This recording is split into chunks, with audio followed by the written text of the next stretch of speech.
Hello students, आहार और पोषण विज्ञान की ऑनलाइन वीडियो क्लास में आपका स्वागत है। आशा करती हूँ आपने मेरे फूड्स एंड न्यूट्रिशन विषय के वीडियोस का अवश्य अवलोकन किया होगा। आहार और पोषण विज्ञान की वीडियो श्रृंखला को आगे बढ़ाते हुए आज मैं जिस विषय पर चर्चा करूँगी वो है सोडियम। बच्चों, अभी तक मैंने आपको बहुत से खनिज लवणों यानी मिनरल्स जो सूक्ष्म मात्रा में होते हुए भी एक अति महत्वपूर्ण पोषक तत्वों की श्रेणी में आते हैं के वीडियोस के द्वारा आपको इनका परिचय, शारीरिक कार्य, प्राप्ति के स्रोत, कमी और अधिकता का प्रभाव तथा इनकी भारतीयों के परिप्रेक्ष्य में ICMR द्वारा 2020 में अनुशंसित आहार्य मात्रा या भत्ता के बारे में विस्तृत रूप से बताया है। सोडियम विषय का वीडियो आगे बढ़ाने से पहले मैं आपको खनिज लवणों का एक ब्रीफ रेट्रोस्पेक्ट या पुनर्वलोकन करना चाहूँगी। बच्चों, जैसा कि मैंने आपको पिछले कई वीडियोस में बताया था कि हमारे कुल शरीर भार का 96% यानी 96% भाग पानी, कार्बोज, वसा और प्रोटीन के मिलने से बनता है। शेष 4% भाग खनिज लवण का होता है। इस प्रकार अगर उपस्थिति के आधार पर देखा जाए तो खनिज लवणों की अल्प मात्रा ही शरीर में विद्यमान रहती है, परंतु अल्प मात्रा में होते हुए भी इनकी महत्ता या इम्पोर्टेंस शरीर निर्माण, वृद्धि और विकास तथा सुरक्षा की दृष्टि से किसी प्रकार से कम नहीं है, या यह कहना अतिशयोक्ति नहीं होगी कि यह हमारे शरीर के लिए अमूल्य है। खनिज लवण अकार्बनिक रासायनिक तत्व होते हैं, जबकि कार्बोहाइड्रेट, प्रोटीन, वसा और विटामिन कार्बनिक खनिज लवण होते हैं। इन्हें अकार्बनिक इसलिए कहा जाता है क्योंकि इनमें कार्बन लेश मात्र भी नहीं होता। बच्चों, खनिज लवण हमारे शरीर का 4% भाग तो बनाते हैं, परंतु यह शरीर की वृद्धि विकास के लिए अत्यंत ही आवश्यक है।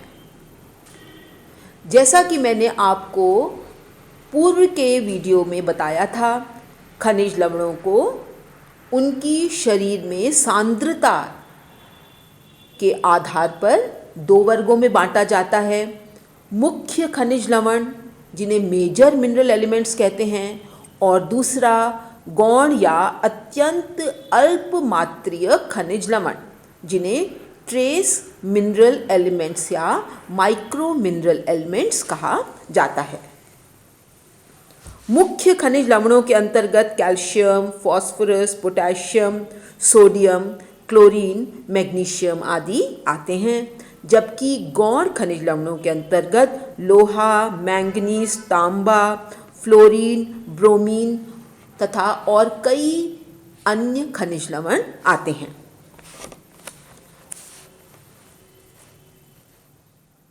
बच्चों, आज का वीडियो जो सोडियम का भाग 1 है, मैं सोडियम का परिचय, इसके कार्य और सोडियम के आहार्य स्रोतों के बारे में विस्तृत रूप से बताऊंगी। सोडियम, जैसा कि नाम से आप परिचित हैं, यह एक अत्यंत ही सूक्ष्म मात्रीय खनिज लवण होते हुए भी हमारे शरीर के लिए अति आवश्यक है। सोडियम की इम्पोर्टेंस या महत्ता आप इस बात से समझ सकते हैं कि शरीर की समस्त बाह्य कोशीय द्रवों और प्लाज्मा में यह उपस्थित होता है। इस खनिज लवण की पूर्ति आहार में यौगिक के रूप में सोडियम क्लोराइड या साधारण नमक के द्वारा की जाती है।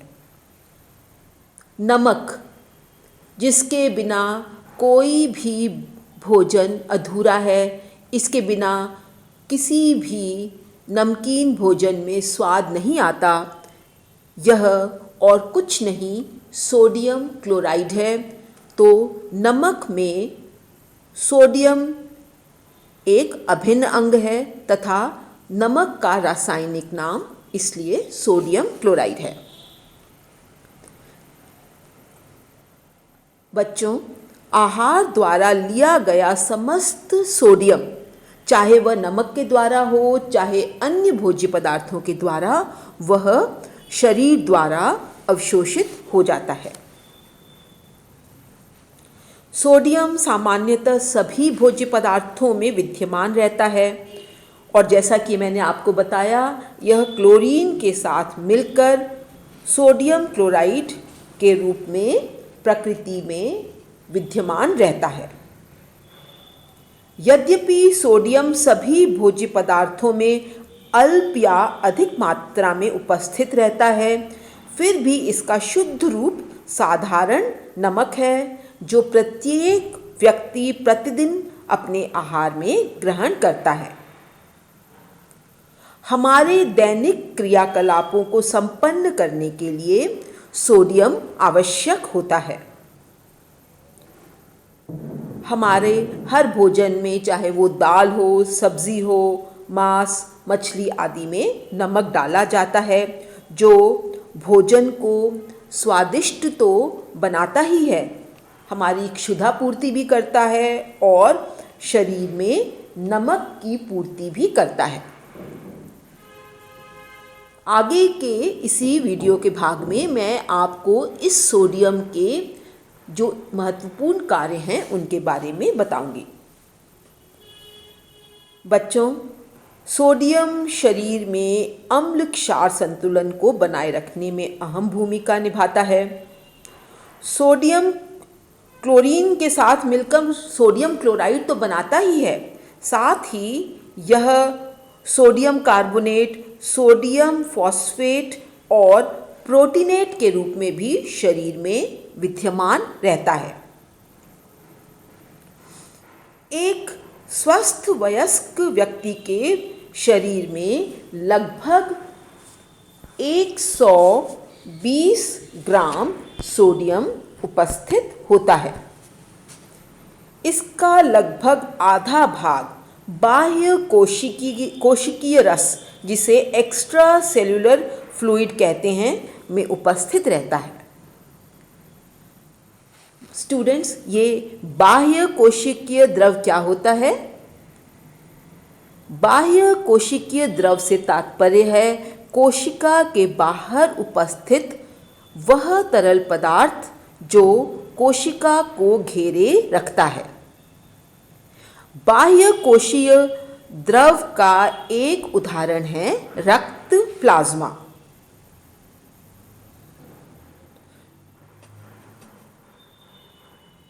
सोडियम का शेष भाग हड्डियों में तथा तरल ऊतकों में रहता है। इसके अतिरिक्त यह अंत कोशिकीय द्रव्यों में भी विद्यमान रहता है। अंत कोशिकीय द्रव वह तरल पदार्थ हैं जो कोशिका के अंदर पाए जाते हैं। अब मैं आपको सोडियम के कार्यों के बारे में बताऊंगी। सोडियम सूक्ष्म मात्रीय खनिज लवण है और इसके बहुत से हमारे शरीर में कार्य हैं। सोडियम के कार्यों की बात करें तो सबसे महत्वपूर्ण इसका कार्य है शरीर के अम्ल क्षार संतुलन को बनाए रखना। सोडियम शरीर के अम्ल क्षार संतुलन को बनाए रखने में महत्वपूर्ण भूमिका निभाता है। कुल उपस्थिति का लगभग 50% भाग सोडियम बाह्य कोशीय रसों में रहता है, जो एक धनायन या कैटायन की भांति कार्य करता है। सोडियम रक्त में बफर की तरह कार्य करता है। बच्चों, अपने स्वभाव के कारण यह रक्त को ना तो अधिक अम्लीय होने देता है, ना ही अधिक क्षारीय। तो सोडियम शरीर के द्रव्यों को अम्ल क्षार संतुलन बनाए रखने में सहायता करता है। बच्चों, आपको यह जानकर आश्चर्य होगा कि सोडियम की प्रकृति क्षारीय होती है। शरीर के द्रव्यों में उपस्थित एक अन्य खनिज लवण क्लोराइड, जो कि नमक या सोडियम क्लोराइड का एक अभिन्न अंग है, शरीर के द्रव्यों को अम्लीय बनाता है। अतः शारीरिक द्रव्यों में सोडियम क्लोराइड के साथ मिलकर शरीर के द्रव्यों में क्षारीयता तथा अम्लीयता का संतुलन बनाए रखता है। सोडियम का दूसरा कार्य है हृदय की धड़कन को नियमित बनाए रखना। सोडियम हृदय की धड़कन की गति को सामान्य बनाए रखने के लिए नितांत जरूरी है। सोडियम की अनुपस्थिति में हृदय की मांसपेशियों का सामान्य संकुचन एवं विमोचन नहीं हो पाता। सोडियम का तीसरा कार्य है जल संतुलन में सहायक। सोडियम शरीर में जल संतुलन को बनाए रखने के लिए आवश्यक है। जब कभी शरीर में सोडियम की मात्रा वांछित मात्रा से अधिक हो जाती है, तो यह पसीने के माध्यम से त्वचा से बाहर निकल जाता है। इस प्रकार यह जल संतुलन में सहायता प्रदान करता है। सोडियम का चौथा महत्वपूर्ण कार्य है नाड़ी ऊतकों की संवेदन शक्ति को नियमित रखना। बच्चों, नाड़ियों की संवेदनशीलता को बनाए रखने के लिए सोडियम नितांत आवश्यक है। यह नाड़ियों की अत्यधिक उत्तेजनशीलता को नियंत्रित रखता है। अतः यह तंत्रिका चालन में महत्वपूर्ण भूमिका निभाता है। सोडियम स्नायु कोशिकाओं के माध्यम से संदेश भेजने में महत्वपूर्ण भूमिका निभाता है और यह एक स्नायु का संदेश दूसरे स्नायु तक भेजने में सहायता करता है और इस प्रकार तंत्रिका तंत्र में आवेग का संचरण करता है। बच्चों, सोडियम का अगला कार्य है अमीनो अम्ल एवं कार्बोज के अवशोषण में सहायक। कार्बोज एवं अमीनो अम्ल का अवशोषण छोटी आंत में होता है। सोडियम आयन के रूप में इनके शोषण में सहायता करता है।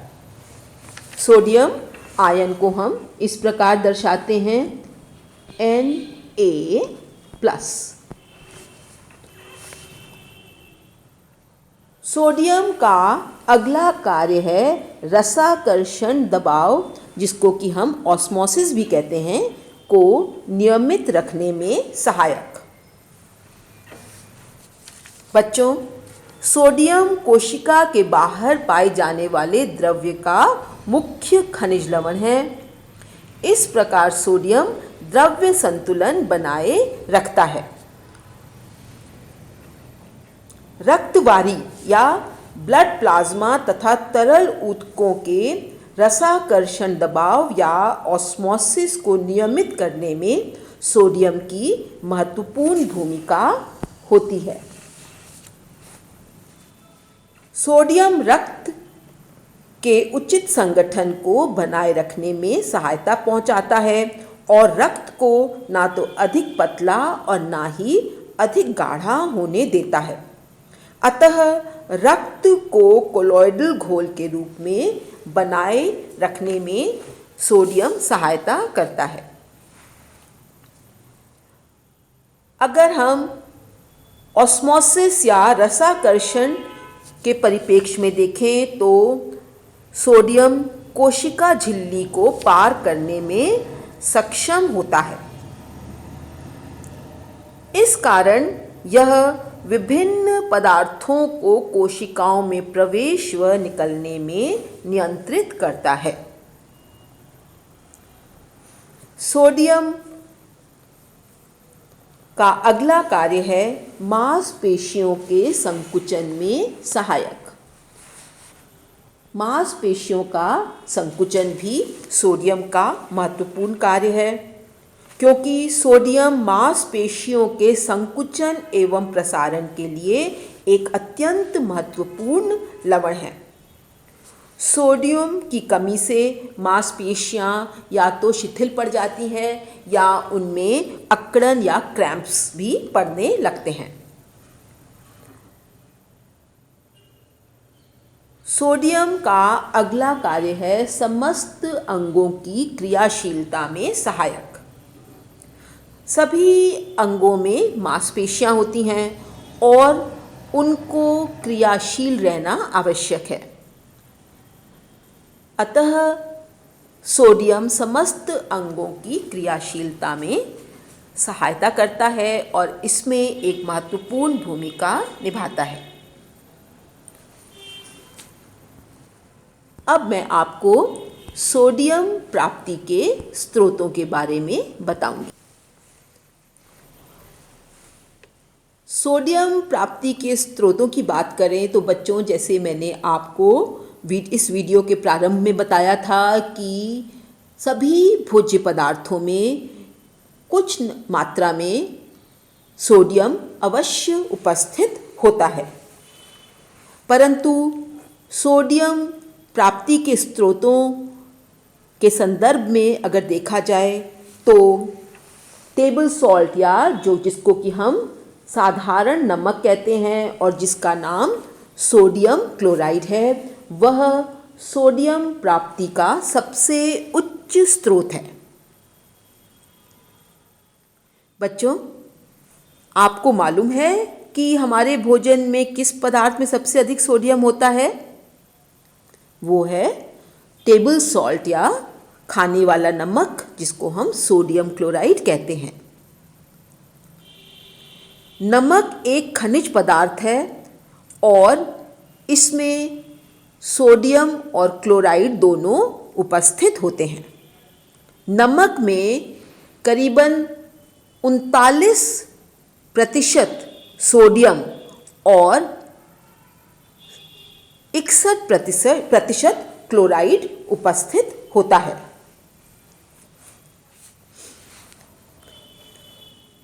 एक चाय के चम्मच में लगभग 2000 मिलीग्राम सोडियम होता है। इसके अतिरिक्त सोडियम कुछ अन्य खाद्य पदार्थों में भी पाया जाता है। पशुजन्य पदार्थों में सोडियम उच्च मात्रा में पाया जाता है, जैसे दूध, अंडे का सफ़ेद भाग, मांस, मुर्गी, मछली आदि। वानस्पतिक पदार्थ जो सोडियम के अच्छे स्रोत हैं वो हैं हरी पत्तेदार सब्जियां जैसे पालक, मेथी आदि, दालें, अचार, चीज़ और समुद्री सब्जियां या समुद्री शैवाल। इसके अलावा वह नट्स या मेवे जिन्हें नमक के साथ रोस्ट किया जाता है, उनमें भी सोडियम बहुत अधिक मात्रा में होता है। बच्चों, आपको पता होगा कि नमक एक ऐसा रसायन है जिसका उपयोग भोजन संरक्षण के लिए भी किया जाता है या फूड संरक्षण के लिए भी किया जाता है। तो जैसा कि आप इस स्लाइड में देख रहे हैं, सॉसेस, कैंड सब्जियां, अचार और क्योर्ड मीट जो कि सूखा हुआ मीट होता है, इनमें भी सोडियम बहुतायत मात्रा में पाया जाता है।